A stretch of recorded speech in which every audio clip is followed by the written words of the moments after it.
I'm seeing all the headlines of who's showing up to mandatory minicamp, who's not, etc., as they're beginning for different teams. And I got to say, it's really refreshing not to have that for a year in Green Bay, isn't it? What's up, everybody? Welcome to another episode of Lombardi Time Brews, where I'm your host, John Delray. First and foremost, I do hope the audio is a little bit louder, a little bit better for you today. Did some rebalancing after all the audio problems of last week, and hopefully this one's good for you. So we got some super quick announcements before I get to the actual topic of the day. One, Wednesday's live is going to be at 10 a.m. Lambeau time. That's 10 a.m. Central. Basically just changing it up a little bit. This week's going to be early, and then next week, because I've been requested it before, we're going to actually do like a late night live. I'm thinking like 8 p.m.-ish, but we'll get to that next week. This week, 2 days from now, 2 days from recording, going to be at 10 a.m. Give some morning folks a chance to hop on in and ask some questions. Also, the Packers today announced Family Night, and the date for that, you can buy tickets beginning on June 26th if that's of interest to you. And then the actual event is Saturday, August 3rd. And then, of course, Packers minicamp. It starts tomorrow. That's right, June 11th to June 13th. This is the mandatory minicamp. What I was talking a little bit about in the intro, this is when guys who are holding out, this is when they really don't show up, because this is a 3-day stretch that is mandatory. The Packers dates happens to fall over the 11th to the 13th, so that begins tomorrow. Now, all right, let's move on to the topic of the day, shall we? On Friday, I covered 5 different Packers with statistical trends. Now, if they were to follow those trends, kind of lay into them a little bit more, or perhaps reverse the trend, then they could move to a new level of goodness, greatness, superstardom, whatever is relevant to them. Today, we're doing the exact same thing for 5 defenders and then also a kicker and a punter on the team as well. Got to give those specialists some love. So before I dive in here, just a few things here. One, when looking at exact stats and statistical trends, there is always a larger context to keep in mind. And that really shouldn't be lost here. This is just individual isolated trends. We don't know necessarily causation or anything like that. Number 2, the offensive side of the ball was like, all right, well, maybe they tweak things here. The defensive side of the ball could be completely different. So a lot of this is based upon what guys have done before. For some of them, just what they did last year. Others, more of a trend that's been going throughout their career. So keep in mind, new scheme could naturally, without the player having to change anything, could naturally change some of these things. And then the disclaimer I always give, for most of the stats, I'm going to be utilizing PFF, especially defensively. Like, different sites can use different metrics. Like, some even count sacks differently than other sites. I just standardize it. Most of the stats you're going to hear are from PFF. So let's start off with the edge position. And the Packers, I want to say, certainly one of my favorite players, but like pseudo superstar, budding star, recovering star with the ACL yet. Let's talk Rashawn Gary. See, one of the reasons that he's not a true bona fide superstar, and I've even seen some Packer fans get on him as of late about not being productive enough, when a lot of that narrative really began to form over the second half of this past season. Ultimately, Rashawn Gary ended the regular season with 60 pressures, 10 sacks, and 39 hurries. The 60 pressures were 20th in the NFL against other edge rushers, 20th for his position. The 10 sacks, 22nd. The 39 hurries, 23rd. And that's not exactly some of the stuff you want to hear, right? Like, if he's going to be paid like the highest, you kind of want some of those to be higher, right? But his PRP, which is PFF's own like pass rushing metric, it tries to take some of those cumulative stats and boils it down more to a per snap basis. There he was 9.6. That's good for 9th in the NFL.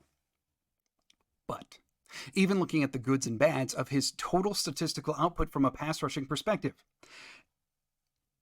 basically in the second half of the year, the man disappeared, because after week 13 alone, he had 25 pressures, 0 sacks, and 21 hurries. That includes the playoffs. That's 14 through the San Francisco game in the second round of the playoffs. And keep in mind too, 25, 0, 21, 8 of those pressures, 8 of those hurries came in a single game against Minnesota. Now, I wanted to dive in deeper and say, for Rashawn Gary, is this a thing? Because I remember earlier in his career, he kind of this reputation of a guy who could show up in the playoffs, and it's true. He has multiple career postseason games where he has multiple sacks. Remember, even earlier in his career, he went against San Francisco. That was one of the most dominating games that we've probably seen from him, if not the single most dominant game, and it was in the playoffs. So is this a new trend for Gary, or was this a one-year anomaly? See, in 2022, last year, he had no back half of the season, right? That was the ACL injury. 2021, this is just, again, the last 7 weeks. 41 pressures, 6 sacks, 29 hurries. About 50% of his cumulative season stats fell in that last chunk. In 2020, 22 pressures, 6 sacks, 15 hurries. Now, that is before he really ascended to playing like down in, down out. That's still when he was kind of getting more time, 2020. But again, those numbers, about 50% of his season statistics coming in just the last 7 games of the year. This year, the 7 games proved to be downward trending. His PFF grades reflect it as well. Everything about his game has slowed down, became less effective as the games got the most important. If Rashawn Gary is to ascend to a new level, and of course, like, I'm not discounting the fact that, like, dude came back from an ACL injury really quick last year. It is important to note, of course. But we can still look at the numbers and say what they were. Maybe it tapered off in the back half of last year because he just was running out of adrenaline, because the knee wasn't enduring enough. Whatever. We don't know the exact reason, but the numbers are what they are. And so for Rashawn Gary to ascend to that true level of superstardom, he's got to do it from the beginning of the year through the end of the year, be that productive of a guy. And maybe with Heffley, he certainly can. But we have yet to see.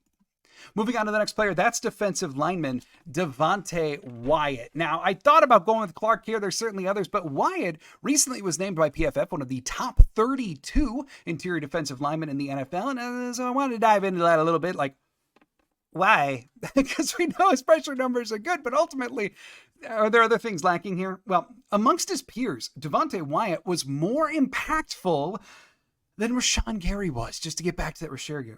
His PRP, like I mentioned, that specific, like, on a kind of per snap thing, Gary was still better there. But in terms of, like, where he ranked against other defensive tackles, interior defensive linemen, whatever nomenclature you want to use, Wyatt ranked higher with most of his finishings like 12th, 13th, etc., whereas Gary was 20 through 23.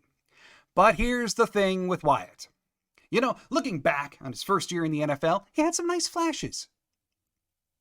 Second year, he had a whole bunch of nice flashes, no doubt about it. His pressure rate was really, really good for his position, but it always felt like he couldn't finish. And holy buckets, yeah. His rookie year, he had 13 tackles, and it gave him a 7.1% missed tackle percentage. Year 2, the man mustered 35 tackles. However, his missed tackle percentage skyrocketed in his sophomore year to 30%. The highest percentage for non-edge defensive linemen in the NFL for players who played at least 644 snaps, which is exactly what Wyatt did. He missed the most tackles by a full 4%. Now, do you have to be the best tackling defensive lineman in the NFL to become a superstar? No, because you want to know who was second worst? Chris Jones. He's pretty good. But nonetheless, if Devonte Wyatt could actually start finishing some of these plays from a tackling standpoint, that would be great. No matter what you say here, going up from 7% rookie year to 30% sophomore year, that is highly problematic, and tackling missed tackle rates especially comes into play in the run game. This is something, if Devonte Wyatt is truly going to be in the top 32, truly going to be in the top 20, dare I say even top 10 defensive linemen over the course of his career, he cannot have another year where he's swinging and missing just like that. Because if you do look at Jones, like, yeah, the percentages, Jones also had way more of everything else. Kind of keeps Kansas City happy with him. Wyatt, still getting there. Let's take a look at the linebacker spot next. Not the Quinebacker, but we are talking Quay Walker.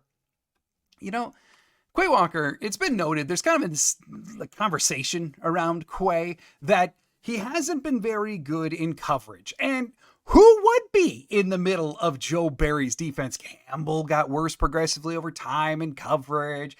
McDuffie was bad. Like all the numbers for all the Packers middle linebackers have been bad under Joe Barry, right? Okay, but if that were the case, because that the conversation is that Joe Barry is playing guys so far off that then they're not really in coverage, but they get credited with the reception because they're still so far away. Okay, but then what about man coverage? See, because like man coverage, Quay still has to line up with the individual and run with him. Are there anomalies to this? Sure. But ultimately, and I will admit, we're looking at a very small sample size here, just like Luke Musgrave the other day with contested catches. Quay Walker was the worst man coverage linebacker in the NFL last year. See, in zone, he was targeted 42 times. And no, it wasn't great. But he wasn't the worst. In man coverage, he was only targeted 4 times. But you want to know what he did when he was targeted 4 times? Gave up 4 catches for 74 yards. And what is even a little bit more disturbing here, of the 74 yards, 68 of them came after the catch. He also allowed a 158.3 quarterback rating. We know that Quay Walker's role is going to be incredibly different. He might be wearing the green dot. They've talked a lot about him playing weak side. We'll see if that remains true, but certainly in like what's expected to be pretty much the base of 4-2-5, it's going to be him and Edgerrin Cooper out there a lot. We also know that they're going to be running more man concepts. Now, for a linebacker, they are still going to play a lot of zone, right? But Quay, these numbers, man coverage, it's got to get fixed. He has to be more than just a reliable tackler. He's shown flashes as a blitzer, right? We've seen it. Barry just didn't like to use him that way. And maybe Hafley will use him more that way. Maybe Hafley will rely on Quay being one of the better tacklers on the defense. But occasionally, Quay Walker is still going to be called into man coverage no matter what. And he needs to give up less than a 158.3 quarterback rating. Moving on to the next guy, another former first-round pick of the Green Bay Packers. Let's talk Eric Stokes. Now, Eric Stokes, of course, has a very interesting career trajectory. Rookie year was pretty dang good by a lot of accounts. And then second year, probably not as good. And then he got hurt. And then third year, he was hurt basically the whole thing with the myriad of maladies. So I want to look back at his rookie year and kind of say, like, what made him good?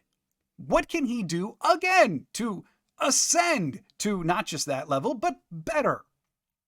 And the thing about him, the narrative around Eric Stokes is that he was really, really good in man coverage his first year. Zone still left a lot to be desired, and then the second year, the wheels kind of fell off both. Except when you actually take a look at the numbers. And I will admit, too, in his rookie year, Eric Stokes was one of the best cornerbacks in creating tight windows. Just like the Carrington Valentine graphic that I've shown before, the Packers do really like those guys. Stokes did very well in creating tight windows in his rookie season. Sure, but in terms of the actual reception numbers, this is it for 2021, his rookie year.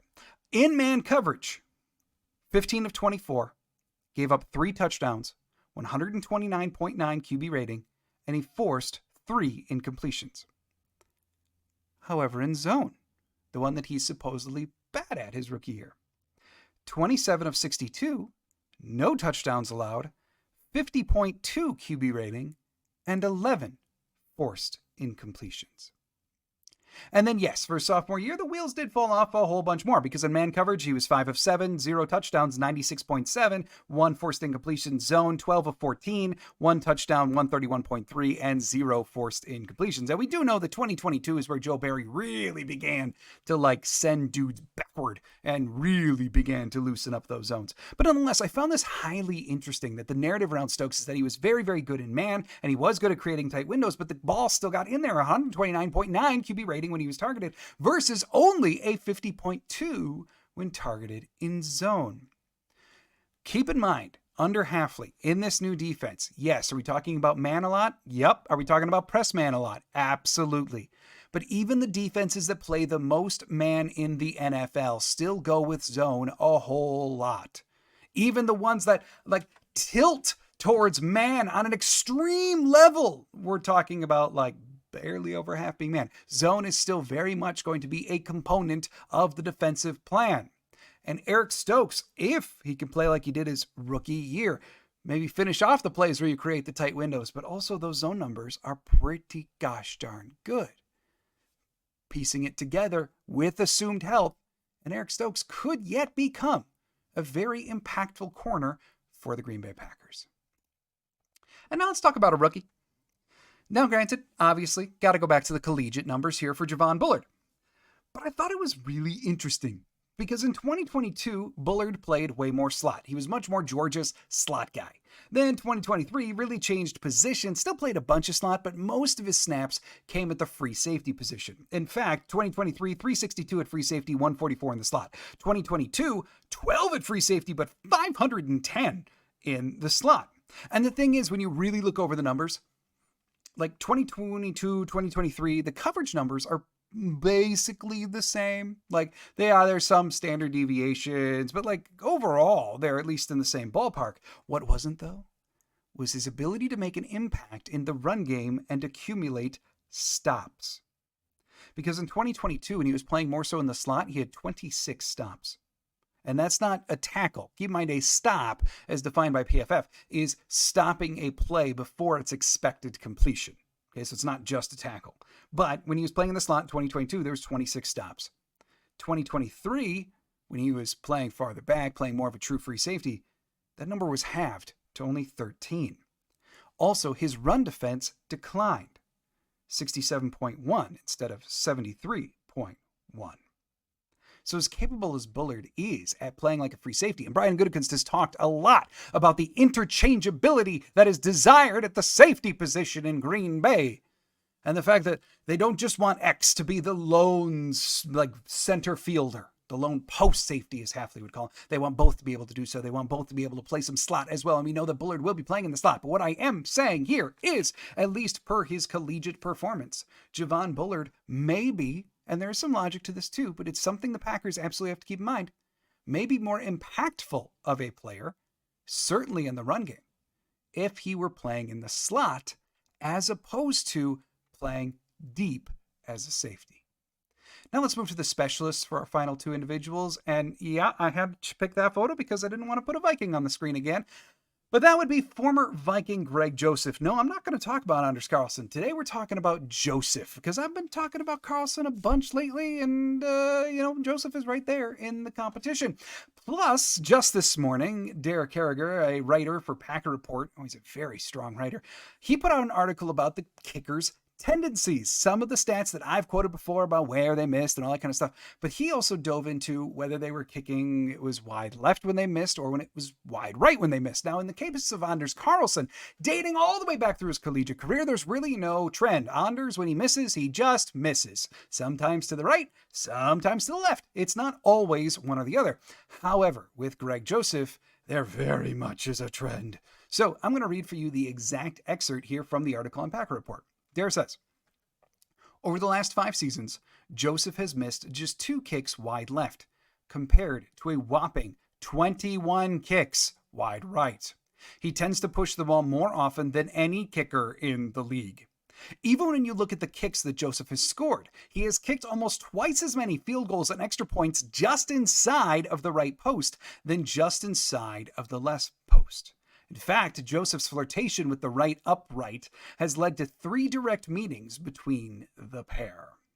And basically, we can just say this here. If Greg Joseph wants to win the kicking job, that is what has to reverse. Now, you don't want to ask a kicker who's in the middle of a kicking competition for job. You're not going to ask them to completely refine what they do. They're not going to completely relearn how to kick the ball, especially for someone like Joseph who's been in the NFL for multiple seasons. Just what they do is kind of what they do. But Joseph pushes the ball more than any other kicker in the NFL. If he wants to beat out Anders Carlson, who I do believe has the upper leg in this case on the competition because of his age, because of ceiling, because of contract status, right? Joseph has to upend all of that in order to win the job. If he's going to, dude's got to start kicking a little bit more to the middle and not having so many kicks miss wide right. And then the last Packer that we're going to be talking about, the Irishman, Daniel Whelan.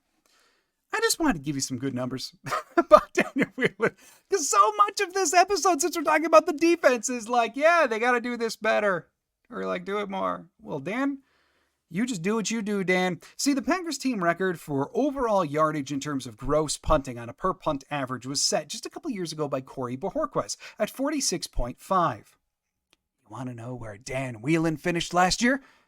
Just 0.3 behind. 46.2. The Irishman was given some boots last year. And it does seem very feasible that, with a better offense, I'm not going to say less punting because Whelan was already kind of in the back end of that in the NFL in terms of how much he punted, but maybe in perhaps more advantageous punting situations, Daniel Whelan could find himself beneficial. Now, of course, there is logic to say actually terrible offenses means you get to punt more and then you can punt longer too. And I very much get that. But at the same time, just more advantageous positions would certainly help a punter as well. But here's just a few more things.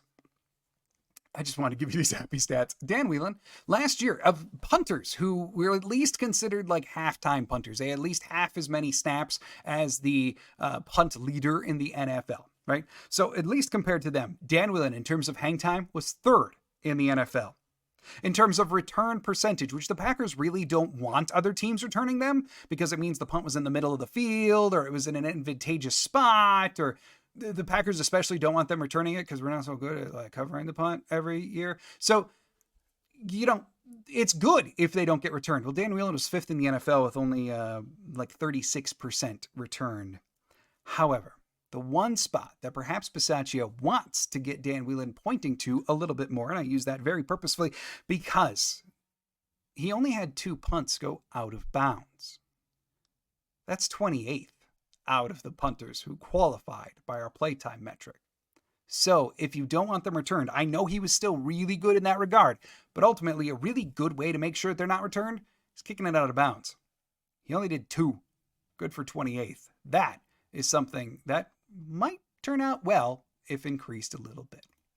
Thanks everybody for joining me here on Lombardi Time Brews. Keep in mind, Wednesdays live, 10 a.m. It's going to be just me. So if you come just for Claudia, sorry, she's not going to be here at 10 a.m. on Wednesday, but I will be, and we can chat Packers 10 a.m. on Wednesday. Do hope you had a great weekend, everybody. And as always, go Pack Go.